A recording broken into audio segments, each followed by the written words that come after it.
Friends, ఈరోజు Sunday special chicken pakodi మా ఇంట్లో. అది ఎలా ప్రిపేర్ చేసుకోవాలో చూపిస్తాను.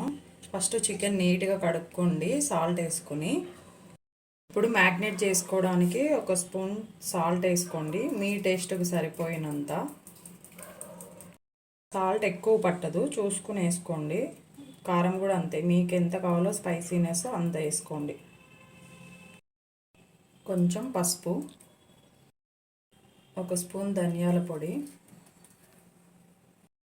ఒక స్పూన్ గరం మసాలా, శనగపిండి బియ్యపిండి వేసుకోవాలి. నేను రెండు కలిపినవి ఉంటే వేసుకుంటున్నాను. ఒక స్పూన్ వేసుకోండి చాలు. ఒక స్పూన్ అల్లం వెల్లుల్లి పేస్ట్, తరిగిన కరివేపాకు అండ్ పుదీనా, ఒక నిమ్మకాయ చెక్క అన్నీ వేసుకుని బాగా కలుపుకోండి.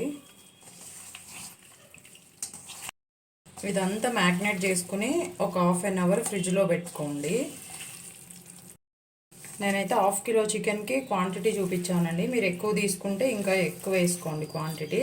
మీ టేస్ట్కి తగినట్టు వేసుకోవాలి ఇవన్నీ. నేనైతే హాఫ్ కిలో చికెన్కే చూపించాను. దీన్ని ఇప్పుడు ఫ్రిడ్జ్లో పెడదాం ఒక హాఫ్ అన్ అవర్. ఫ్రిడ్జ్లో పెట్టుకున్న తర్వాత బయటకు తీసుకుని పకోడీ వేస్తున్నాను. నేను ఆల్రెడీ ఆయిల్ పెట్టుకున్నాను. నేను ఆయిల్ హీట్ చేసుకున్నాను. ఆయిల్ కొంచెమే పోసుకోండి, ఎందుకంటే చికెన్ పకోడీ కదా, మళ్ళీ వేస్ట్ తర్వాత దేనికి యూజ్ చేసుకోలేము.